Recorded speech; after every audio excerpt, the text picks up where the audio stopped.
여기 앞에 모니터가 꺼져 있는데 좀 한번 켜줘 주시겠어요? 예. 이 앞에 이 리모컨이 있는 것 같아요. 누구 한번 나오셔서 좀 켜주시기 바랍니다. 오늘은 고린도전서 10장 12절에서 13절 말씀으로 시험을 이기는 방법이란 제목으로 함께 말씀을 나눠보길 원합니다. 우리는 지난 주일에 하나님의 사람이 처음에는 순종함으로 승리했었지만 결국에는 이 거짓 선지자의 미혹에 넘어감으로써 실패했음을 우리가 함께 말씀을 나누어 보았습니다. 우리는 이렇게 성령으로 시작해서 육체로 마치는 이러한 어리석음을 절대로 범해서는 안 될 것입니다. 한결같은 신앙인, 어떠한 세파에도 굴하지 않고 넘어지지 않는 그러한 믿음의 사람, 하나님이 원하시는 사람이고 또 우리가 이루어야 할 건설권의 삶의 자세입니다. 그래서 오늘 본문 말씀은 지난 주일 말씀의 이 연장선상에서 우리의 삶 가운데 찾아오는 수많은 시험들, 미혹들 어떻게 하면 이겨낼 수 있을까? 여기에 대해서 우리가 함께 말씀을 나눠보길 원합니다. 성경에서 보면 시험이라는 단어가 두 가지로 해석됨을 볼 수 있습니다. 한 가지는 시련으로서의 시험입니다. 하나님이 주시는 시험이지요. 때로는 우리의 삶 가운데 하나님이 우리의 연단을 위해서, 우리의 영적인 발전을 위해서 주시는 시험들이 있습니다. 세우는 것이 목적이지요. 반면에 또 한 가지는 유혹으로서의 시험입니다. 영어로 보면 temptation이라고 번역이 되어 있지요. 이것은 사단이 주는 것으로서 넘어뜨리는 데 목적이 있습니다. 그래서 하나님의 백성들을 죄에 빠지도록 만들기 위해서 미혹하는 것을 말하는 것이지요. 오늘 말씀에 보면 이 시험이라는 단어가 3번이나 등장하는데, 그러면 과연 이 시험이라는 단어는 전자에 말씀드린 이 테스트로서의 시험일까요? 아니면 템테이션, 유혹으로서의, 미혹으로서의 시험일까요? 후자에 해당이 됩니다. 사단의 미혹으로서의 시험이지요. 그런데 우리가 중요하게 보아야 할 것은 무엇입니까? 하나님의 백성을 연단하고 훈련시키기 위해서 주시는 시험이든 아니면 사단이 우리를 넘어뜨리기 위해서 주는 시험이든 이 모든 시험은 하나님의 주권과 섭리 안에서 진행되고 있다는 것입니다. 하나님의 허락이 없이는 그 어떠한 시험도 우리에게 올 수가 없다는 것입니다. 그래서 시험이란 것은 우리에게 너무나도 힘든 것임에는 분명하지만 이 모든 것이 하나님의 주권하에 있다라는 믿음을 가지고 있다면 이 시험을 바라보는 우리의 시각은 달라질 것입니다. 여러분, 자녀들에게 힘든 숙제를 주면서 야, 너 한번 당해봐라, 너 한번 고생 좀 해봐라, 이러한 마음가짐을 가지고 자녀에게 숙제를 주는 부모는 없을 것입니다. 자녀에게 도움이 되기 때문에, 자녀의 성장을 위해서 할 수 없이 숙제를 줄 때가 있지요. 그래서 하나님의 승인 없이는 이 모든 시험은 우리에게 오지 않는다. 이 사실을 분명히 알아야 됩니다. 그것을 통해서 우리의 신앙이 연단받아서 더 성숙한 믿음의 사람으로 도약할 수 있는 이 영적인 발판이 바로 시험이 될 수가 있는 것입니다. 욥도 시험을 잘 이겨냄으로써 어떻게 되었습니까? 갑절의 축복을 받았습니다. 그렇다면 우리가 이러한 시험을 이기는 비결이 무엇일까요? 시험이 주는 유익을 분명히 깨달았다면 이제 그 시험을 어떻게 이겨낼 수 있을까? 저는 여러분들에게 한 가지 그림을 보여드리길 원합니다. 바로 이 그림입니다. 오뚜기지요. 우리가 영적인 오뚜기가 되어야 합니다. 오뚜기는 옆에서 아무리 쓰러뜨리려고 공격을 하고 툭툭 건드려도 이 오뚜기는 잠깐 쓰러졌다가 다시 또 일어섭니다. 정말로 어떻게 해볼 수 없는 사람이지요. 흔들릴지언정 완전히 넘어지지는 않습니다. 이러한 모습이 바로 우리 신앙인의 모습이 되어야 할 것입니다. 잠언 24장 16절에 보면 이렇게 말씀합니다. 우리 같이 한번 읽어보겠습니다. 잠언 24장 16절 시작. 대저 의인은 7번 넘어질지라도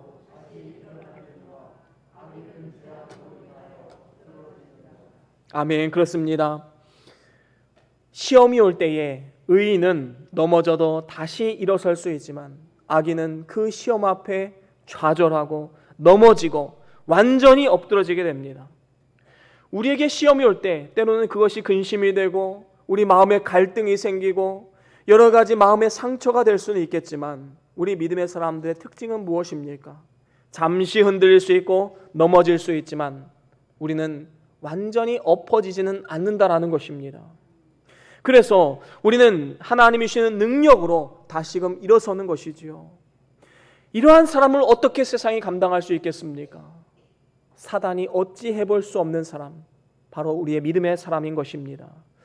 그렇다면 우리가 어떻게 하면 이 영적인 오뚜기와 같이 계속해서 세상의 이 세파와 사단의 공격과 주변 사람들의 공격에 의해서 넘어지는 것이 아니라 또다시 일어서고 또다시 일어설 수 있는 이러한 믿음의 삶을 살아갈 수 있게 될까? 오늘 말씀을 통해서 우리가 4가지로 함께 살펴보기를 원합니다. 영적인 오뚜기와 같이 시험을 이기는 방법, 그것은 첫 번째로 선줄로 생각하지 말아야 합니다.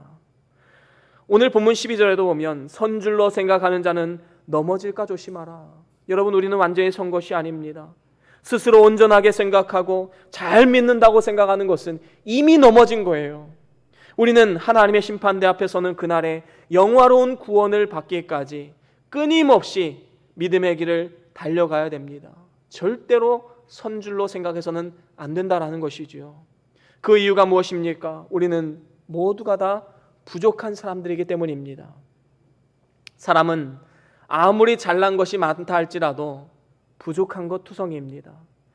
그럼에도 불구하고 사람들이 자신이 선줄로 착각하는 이유가 무엇일까요? 자기 의가 강하게 나타나는 이유가 무엇일까요?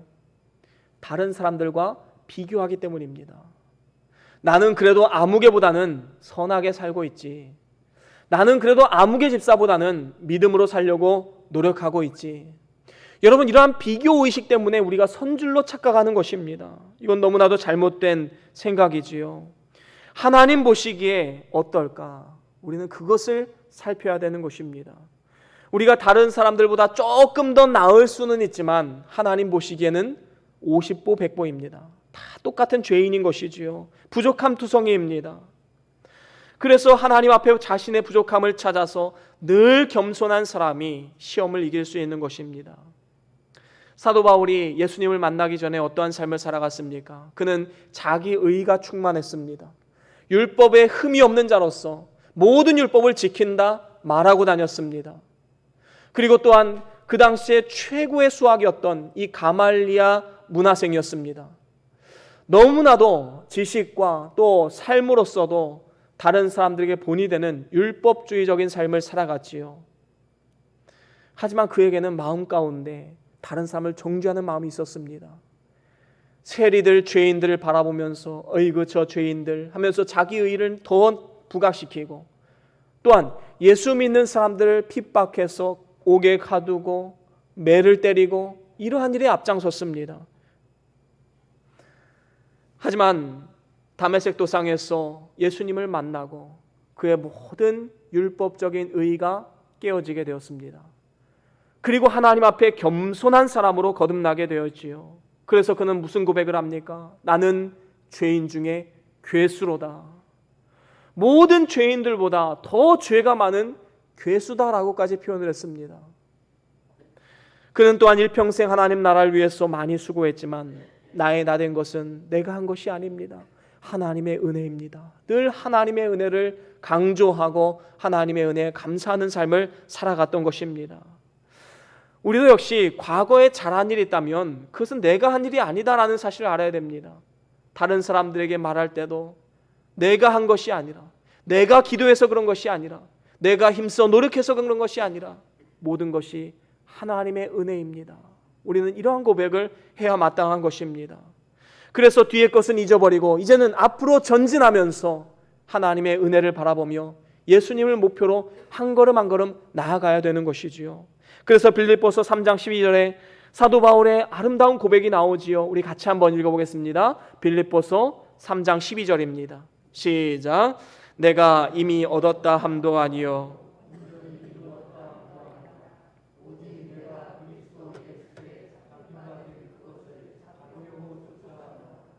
아멘. 그렇습니다. 사도 바울은 예수님을 믿고 하나님의 자녀로 거듭나는 것이 인생의 목적이 아니었습니다.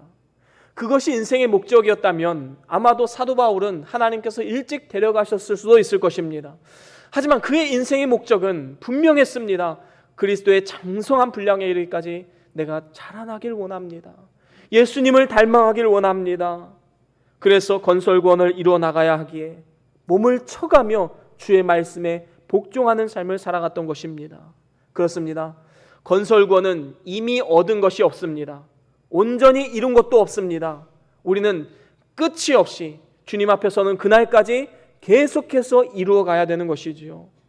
그래서 우리가 일평생 이루어가야 하는 것입니다. 그렇기 때문에 누구든지 선줄로 생각하지 말고 우리의 생명이 다하도록 일평생 예수를 닮아가는 그러한 삶을 위해서 몸을 쳐가며 노력해야 되는 것입니다. 그렇습니다. 우리가 얼마나 연약하고 부족한 자들인가를 자각하는 사람은 절대로 선줄로 생각하거나 교만하지 않습니다. 선지자 엘리야, 정말로 담대한 선지자였지요. 믿음의 사람이었습니다. 그는 850명의 바알과 아세라 선지자와 대적했습니다. 맞붙었지요. 여러분, 우리가 그 자리에 서 있었다면 누구의 편을 들었을까요? 엘리야 한 사람만 하나님을 부르짖고 있고 나머지 850명을 비롯한 모든 이스라엘 백성들이 이방신을 부르짖고 있습니다. 여러분, 군중심리란 게 있지 않습니까? 많은 사람들이 그 길로 가면 우리도 흔들리는 겁니다. 혹시 내가 가는 길이 잘못된 것이면 어떡하지? 불안한 마음이 생기게 되지요. 여러분, 아마도 엘리야에게도 이런 마음이 있었을 것이라고 생각이 됩니다. 하지만 담대한 믿음으로 승리하지요. 그곳에서 하나님을 나타냅니다. 하나님의 놀라운 능력을 나타내 보입니다. 정말로 대단한 믿음의 소유자입니다. 그런데 이렇게 큰 능력을 행했음에도 불구하고 엘리야는 그도 역시 연약한 사람이었음을 여실없이 보여주고 있음을 보게 됩니다.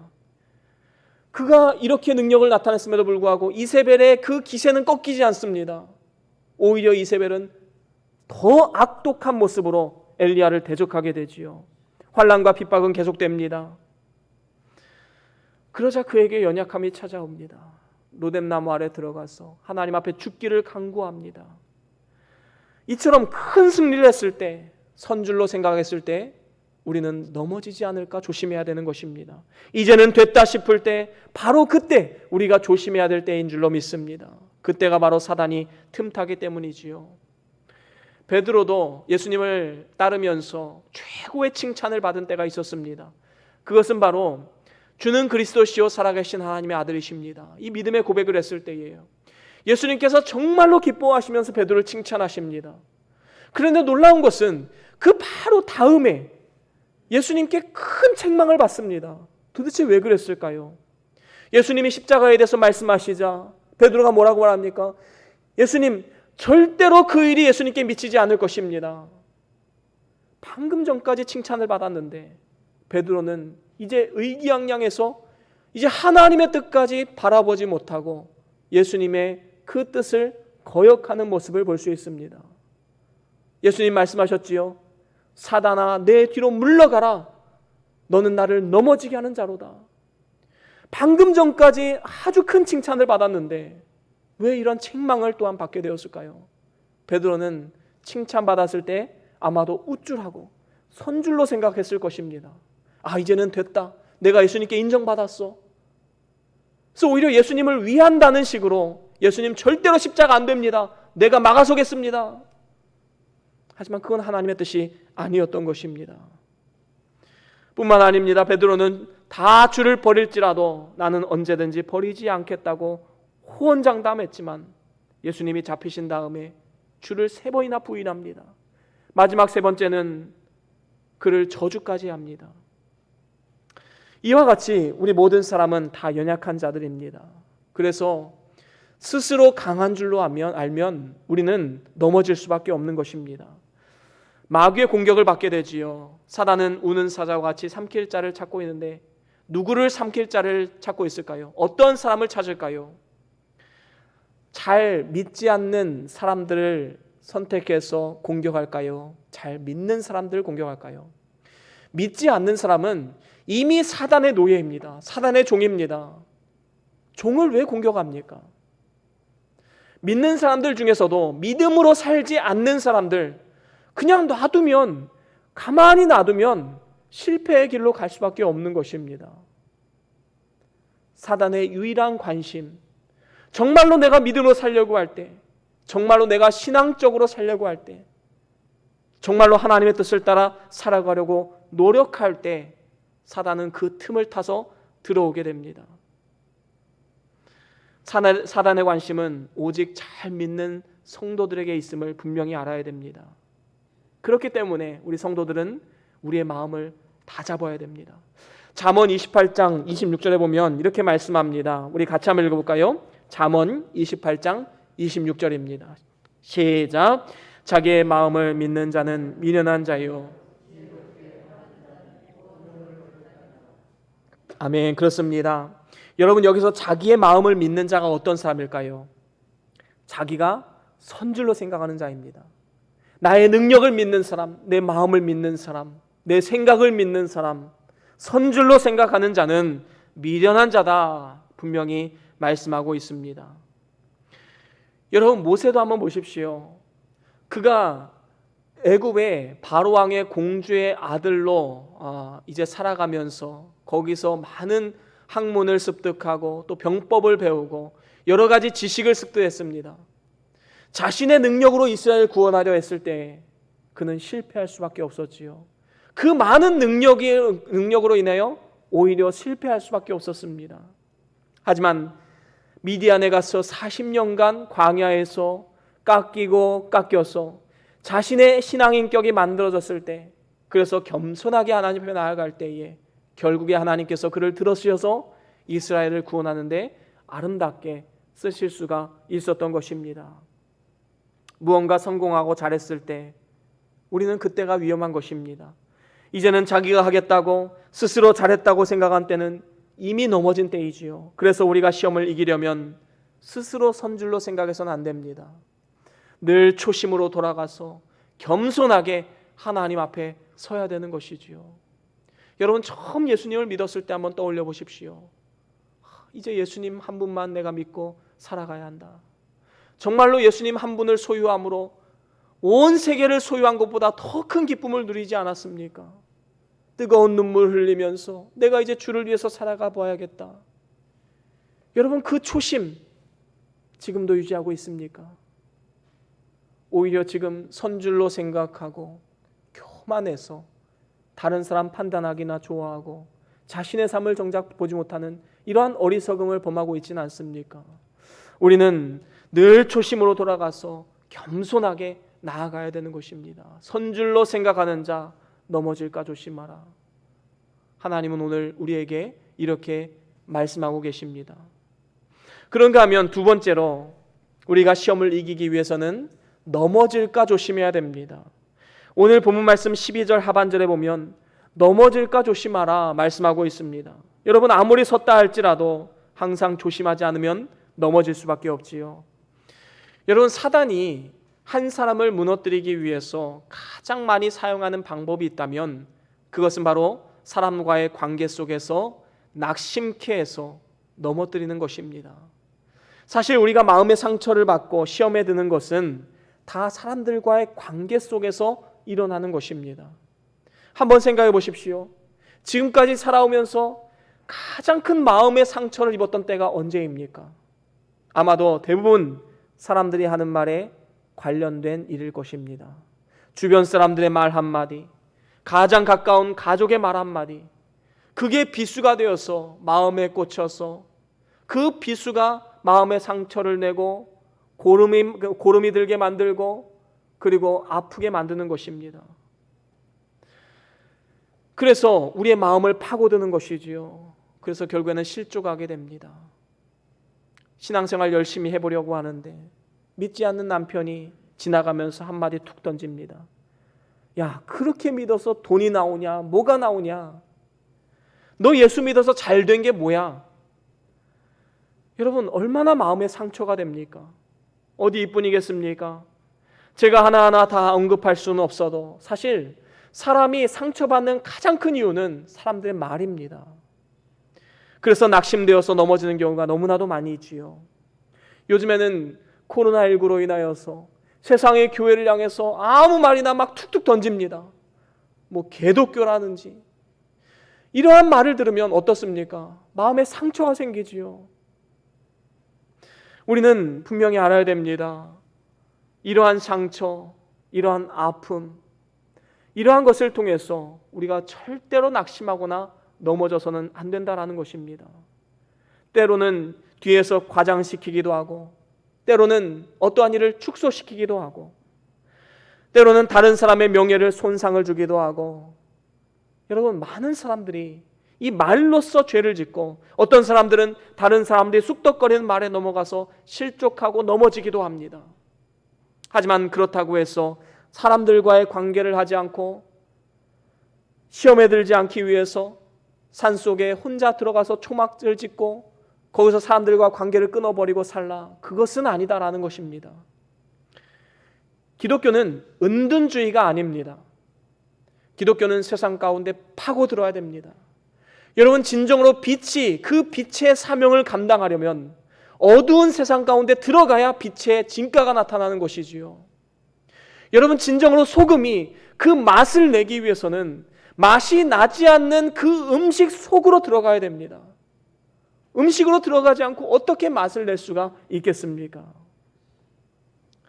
진정한 기독교의 자세, 이 세상 가운데 들어가서 그 안에서 선한 영향력을 끼쳐야 되는 것이지요. 사람들과 관계가 힘들다고, 상처받는다고 피해버리면 우리는 아무것도 되는 것이 없습니다. 여러분, 시냇가에 가면 아주 작은 조약돌들이 많이 있지요. 알록달록 너무나도 이쁩니다. 여러분, 이 조약돌이 만들어진 이유가 무엇일까요? 계속해서 물의 흐름을 따라서 이 조약돌들이 이리 깎이고 저리 깎이고 여기저기 부딪히면서 그 아름다운 매끈매끈한 조약돌이 탄생하게 되는 것입니다. 여러분, 우리도 역시 마찬가지입니다. 오랜 시간 동안 우리의 모났던 부분들을 깎아내고 또 하나님 앞에 연단받는 것, 하나님이 우리 주변 사람들을 통해서 연단시키고자 하시는 것을 우리는 분명히 알아야 되는 것이지요. 이를 통해서 사람들과 부딪히는 가운데 삼가 조심해야지만 우리의 영이 자라나고 자기가 만들어지는 것입니다. 때로는 교회 안에서도 주변 성도들을 상처 주는 경우도 너무나도 많이 있습니다. 세상에서도 나를 힘들게 하는 상사가 있고, 또 나를 힘들게 하는 후배도 있고, 나를 힘들게 하는 동료도 있을 것입니다. 말로써 상처 주는 사람들도 있을 것입니다. 그 사람들을 통해서 우리 자신은 계속해서 깎여지고 다듬어지는 것입니다. 나를 힘들게 하는 남편, 아내, 자녀들, 이들을 통해서 내가 다듬어지고 신앙 인격이 만들어져 가는 것입니다. 이러한 삶을 통해서 우리가 절대적으로 필요한 것이 어떤 상황 속에서도 자기 마음을 지키는 것입니다. 여러분, 마음을 지키십시오. 마음은 우리의 영혼의 중심 기관입니다. 그래서 마음에서 우리의 지, 정, 의가 나오지요. 여러분, 누가 옆에서 한마디 툭 던지면서 우리에게 상처를 줄 때, 나 이제 열받아서 교회 안 나갈래, 나 이제 열받아서 예수 안 믿을래. 여러분, 이러한 어리석음을 보면서는 절대로 안 되는 것입니다. 마음을 지키지 못하면 이렇게 되는 것이지요. 여러분, 이 조심이라는 단어 한자로 보면 이 잡을 조자의 마음 심자입니다. 여러분, 마음을 잡는 자, 바로 조심하는 자입니다. 넘어지지 않을까 조심하라 라는 것은 마음을 잡아야 한다라는 것입니다. 우리가 마음을 잡지 않으면 넘어질 수밖에 없지요. 하나님께 예배를 드리거나 성경을 보거나 기도하거나 봉사를 할 때에도 마음을 붙잡아야 합니다. 모든 일에 마음을 붙잡고 하면 큰 능력의 역사가 나타나게 되지요. 아무리 주변 사람들이 충동질해도 상처 줄 말을 하고 공격을 해와도 우리가 그리스도 안에서 마음을 지키기만 하면 우리는 넉넉히 이겨낼 수 있게 되는 것입니다. 절대로 실족하거나 넘어지지 않는 것입니다. 우리의 마음을 지키는 것이 이렇게 중요합니다. 잠언 4장 23절에 보면 이렇게 말씀합니다. 우리 같이 한번 읽어볼까요? 잠언 4장 23절입니다. 시작. 무릇 지킬 만한 것보다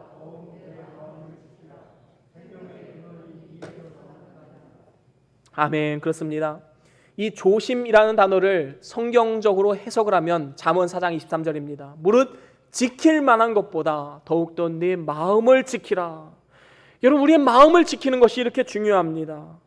생명의 근원이 이에서 난다 말씀합니다. 여러분, 부정적인 마음을 가지고 있으면 모든 것을 다 부정적으로 해석합니다. 또 긍정적인 마음을 가지고 있으면 모든 것이 다 긍정적으로 해석될 수가 있지요. 여러분, 한번 생각해 보십시오. 누군가 나에게 상처를 준다. 말로써 툭툭 내뱉는 그 말로 상처받는 경우가 얼마나 많이 있습니까? 그런데 그 상황 자체를 긍정적인 시각으로 한번 바라보십시오. 그러면 어떻습니까? 이 사람은 지금 나를 다듬고 세우기 위한 하나님의 축복의 도구이다. 여러분, 얼마나 긍정적인 사람입니까? 반면에 부정적인 사람은 어떻습니까? 나를 넘어뜨려고 하는 적으로 판단합니다. 그래서 어떻게 하면 저 사람에게 복수할 수 있을까? 이 고민을 할 수밖에 없는 것이지요. 여러분, 현실에 대한 이해가 있다면 이제 우리는 감사함으로 주 앞에 나아가야 합니다. 하나님께서 이 모든 삶을 주관하시고 나에게 유익을 주고자 하시는 이 현실에 대한 이해, 바로 우리의 삶을 세우고 하나님 앞에 바로 서게 하는 축복의 도구가 될 것입니다. 그래서 시험에 넘어지거나 실족치 않기 위해서 모든 일에 긍정적인 마음가짐을 가지고 우리의 마음을 지켜나가는 것이 너무나도 중요합니다. 그래서 넘어지지 않을까, 혹여나 넘어지지 않을까 늘 조심하는 삶, 바로 시험을 이기는 방법인 것입니다. 그런가 하면 세 번째로 감당할 것으로 알라라는 것입니다. 시험을 이기기 위해서는 모든 시험이 감당할 것으로 알아야 됩니다. 우리 오늘 본문 말씀 13절 한번 같이 읽어볼까요? 오늘 본문 13절입니다. 함께 읽어봅니다. 시작.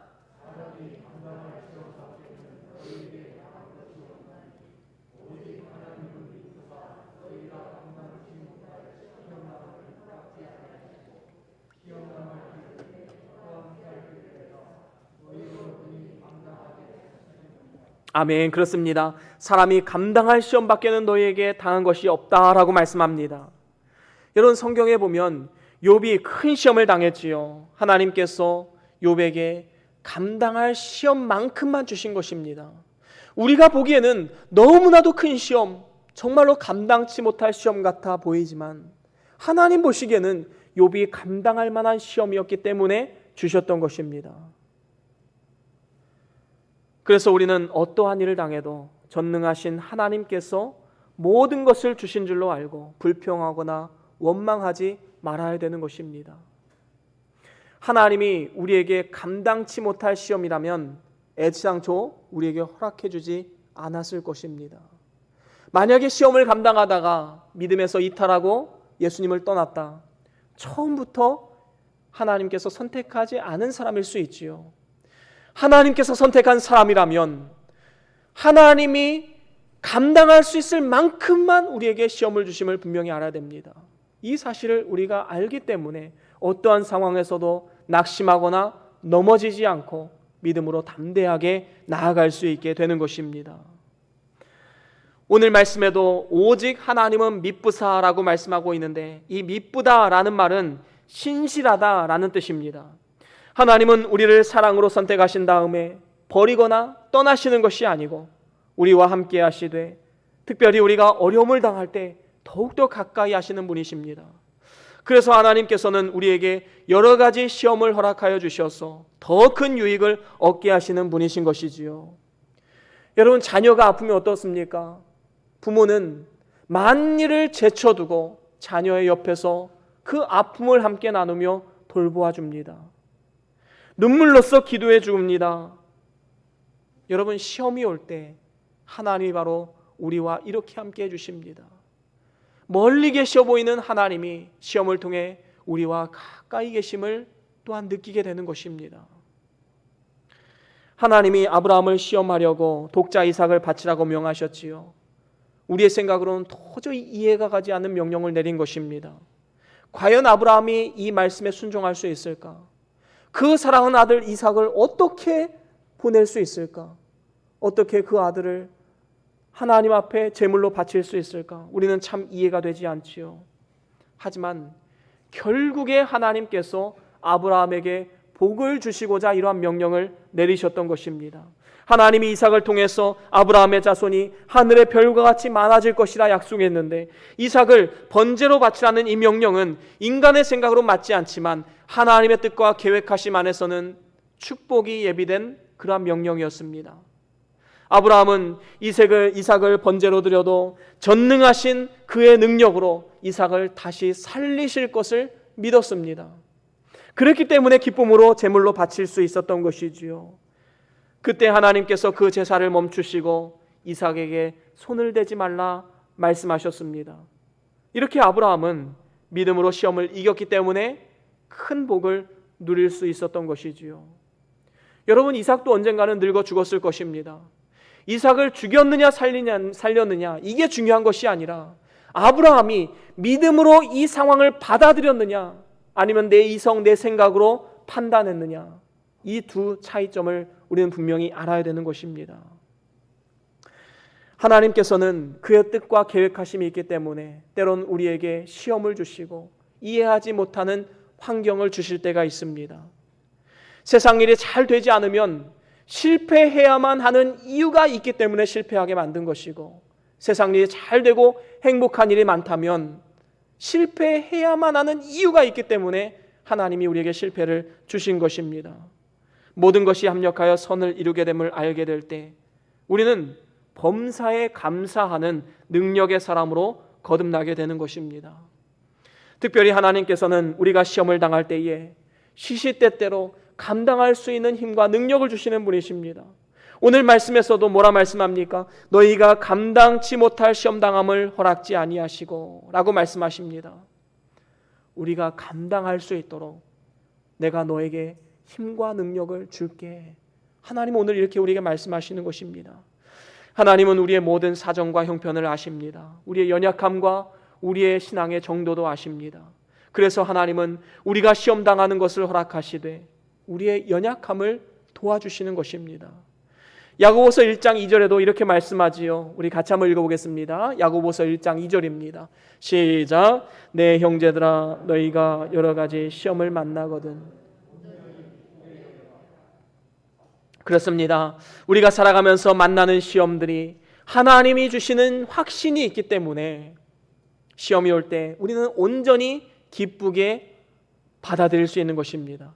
그래서 우리는 시험을 당하는 것이 아니라 시험을 맞아들인다, 이렇게 인식해야 되는 것입니다. 이를 통해서 하나님의 도우시는 능력과 하나님의 은혜를 경험할 수 있기 때문인 것입니다. 성경은 분명히 예언했습니다. 이제 앞으로 인류는 엄청난 대환란이 예고되어져 있습니다. 우리의 삶은 점점 더 평안과 또 살기 좋은 세상이 되어가는 것처럼 보여지지만 사실은 점점 더 악한 세상, 망해야 할 장망성, 소돔성과 같이 변화되고 있음을 우리는 분명히 알아야 됩니다. 말세 대환란이 올 것이라 예고합니다. 또한 현재 삶 가운데 믿는 사람들이 세상에서 당하는 크고 작은 시험들이 있습니다. 어려움도 있을 것입니다. 이러한 상황 가운데 우리가 능히 이겨내려면 믿으신 하나님을 의지하고 하나님의 능력을 의지해야 합니다. 그래야지만 시험을 이기고 승리할 수 있는 것이지요. 그런가 하면 마지막으로 네 번째, 시험을 이기는 방법 네 번째는 피할 길을 찾아가야 합니다. 오늘 본문 13절 하반절에 보면 이렇게 말씀합니다. 시험 당할 즈음에 또한 피할 길을 내사 너희로 능히 감당하게 하시느니라. 여러분, 시험 당할 때에 사람을 찾아가는 것은 진정한 의미에서 피할 길이 되지 못합니다. 왜 그렇습니까? 사람도 연약한 존재이기 때문입니다. 유한한 존재이기 때문입니다. 아무리 지혜로운 사람이라 할지라도 그 사람도 인생에 대해서 다 이해하지 못하고 있기 때문에 참된 진리의 말씀을 전해줄 수가 없는 것입니다. 우리가 진정으로 찾아가야 할 피할 길, 바로 오직 하나님 한 분뿐이십니다. 아모스 5장 4절에 보면 아모스 선지자가 이렇게 고백합니다. 우리 같이 한번 읽어볼까요? 아모스 5장 4절입니다. 시작. 여호와께서 이스라엘 족속에게 이르시기를 너희는 나를 찾으라 그리하면 살리라. 아멘. 그렇습니다. 우리가 하나님을 찾아갈 때에 하나님이 우리의 피난처가 되어 주십니다. 시험과 환난 가운데 우리의 피할 길은 오직 하나님 한 분이심을 분명히 알아야 되는 것이지요. 다니엘의 세 친구는 우상에게 절하지 않으면 풀무불에 들어가게 된다라는 사실을 알면서도 우상에게 절하지 않았습니다. 이를 통해서 이 세 사람은 풀무불에 던져졌지만 거기에 누가 찾아옵니까? 바로 살아계신 예수 그리스도께서 찾아오십니다. 3명이 들어갔는데 4명이 그 안에서 왔다 갔다 합니다. 바로 예수님께서 찾아오셔서 털끝 하나 상하지 않도록 지켜주시고 보호하시고 은혜를 내려 주신 것입니다. 바울과 실라는 어떻습니까? 복음을 전하다가 깊은 감옥에 갇혔습니다. 그곳에서 참 아픔을 겪었습니다. 내가 믿는 일 하는데 왜 이런 고초를 겪어야 하는가? 왜 이런 억울함을 당해야 되는가? 충분히 이런 생각 했을 수도 있을 것입니다. 하지만 그들의 마음을 하나님께서 어루만져 주시고 하나님을 피난처로 삼고 현실을 보니까 하나님의 은혜만 보입니다.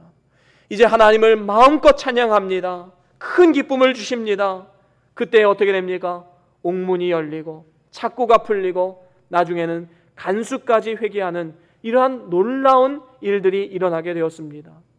이와 같이 피난길 하나님을 찾아가면 하나님께서 큰 역사로 우리를 인도해 주시는 것입니다. 바로 이렇게 하나님을 찾기 위해서 필요한 것이 기도입니다. 우리가 기도하지 않는다면 어떤 환경이 닥쳤을 때 우리는 여지없이 넘어질 수밖에 없는 것입니다.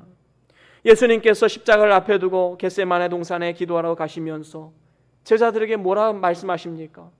얘들아, 시험에 들지 않게 깨어서 기도하라. 나를 위해서 좀 기도해 주지 않겠니? 이러한 말을 했음에도 불구하고 제자들은 졸면서 자면서 깨어 기도하지 못했습니다. 깨어 기도하지 않으면 하나님께서 피할 길을 열어주셔도 그것을 볼 수 있는 영안이 열리지 않기 때문에 여지없이 넘어질 수밖에 없는 것이지요. 이러한 기도의 때를 놓친 제자들 어떻게 됩니까? 막상 예수님을 잡으러 온 이 대제사장과 그 종들이 앞으로 찾아왔을 때 자기 능력을 내세웁니다. 베드로는 그 앞에 나서서 칼로 대제사장의 종 말고의 귀를 떨어뜨립니다. 예수님은 베드로를 책망하시지요. 칼을 쓰는 자는 칼로 망하게 되는 걸 왜 알지 못하느냐. 십자가에 대해서 그렇게 말을 했음에도 불구하고 베드로는 기도해야 될 때 기도하지 않자 자신의 힘, 자신의 생각, 자신의 능력이 순간적으로 나오게 되었던 것입니다. 결국에는 예수님을 3번 모른다고 부인했지요. 만약에 기도해야 될 때 베드로가 힘써 기도했다면 아마 성경의 역사는 조금 달라지지 않았을까요? 아마 다른 모습으로 대응했을 수도 있을 것입니다. 이처럼 기도하러 준비하는 사람과 기도하지 않는 사람은 분명한 차이가 있는 것입니다. 여러분 한번 생각해 보십시오. 우리 삶 가운데 어떠한 시련과 고통이 필연적으로 와야 된다라고 본다면 우리가 기도로 준비한 사람은 그 시험들을 능히 이겨낼 수 있지만 기도로 준비하지 않으면 넘어질 수밖에 없는 것입니다. 시험은 피할 수 없습니다. 하지만 그 시험을 대하는 우리의 태도는 기도를 통해서 능히 이길 수 있는, 그래서 피할 길을 얻어서 승리할 수 있는 그러한 삶으로 하나님께서 인도해 주시는 것입니다. 이것이 바로 기도로 준비하는 사람들의 유익인 것이지요. 우리가 지금 이 자리에 있는 것, 우리가 그래도 지금까지 믿음으로 승리할 수 있었던 것, 우리가 기도로 준비했기 때문에 가능한 것이 아닌가. 우리는 반드시 기억해야 됩니다. 기도로 준비하지 않으면 우리는 무너지고 넘어질 수밖에 없습니다. 시험이 찾아오면 우리의 신앙은 여지없이 다 드러납니다. 여러분, 우리 가족, 그리고 우리의 주변 사람들, 성도들, 우리 직장 동료들, 믿는다고 하는 사람들 한번 보십시오. 시험이 올 때 그 사람의 진가가 나오게 되는 것입니다. 어떤 사람은 그 시험을 능히 이겨내고 하나님을 의지하고 멋지게 승리하는 이러한 견고한 반석 위에 선 이러한 사람이 있는가 하면, 어떤 사람은 조금만 유혹이 와도, 조금만 핍박이 와도 믿는 일을 포기하고 넘어지고 실족하고 하나님 원망하고, 여러분 이러한 모습을 우리 자녀들에게, 우리 주변 사람에게 보여서 되겠습니까? 우리는 하나님을 의지하고 믿음으로 담대하게 나아가야 할 것입니다. 이것이 바로 시험을 이기는 방법입니다. 이제 말씀을 마무리합니다. 우리가 시험을 당할 때에 지게 되면 영적인 흑암을 만나고 사단의 종이 되고 영이 자라나지 못하고 하나님 앞에 부끄러운 구원을 얻게 됩니다. 하지만 반면에 시험을 이기면 빛 가운데 거하고 하나님을 나타낼 수 있고 우리의 영이 자라고 하나님 앞에 영광스러운 모습으로 서게 될 것입니다. 이러한 큰 유익이 있는 것이지요. 이렇게 시험을 이기기 위해서 우리는 영적인 오뚜기가 되어야 합니다. 어떠한 세파에도, 어떠한 말로 공격하는 이 세상의 공격이 있다 할지라도 우리는 절대로 넘어지지 말고, 때로는 잠깐 실족할 수 있지만 완전히 엎어지지 않는 영적인 오뚜기가 되어야 할 것입니다. 이러한 사람은 세상이 감당치 못할 것입니다. 이를 위해서 우리는 4가지로 함께 말씀을 나누어 보았지요. 첫 번째로는 선줄로 생각하지 말아야 됩니다. 여러분 절대로 선줄로 생각하지 마십시오. 이제는 됐다라는 그 시점은 없습니다. 우리는 끊임없이 자라나야 하고 예수님을 닮아가야 합니다. 건설구원은 끝이 없습니다.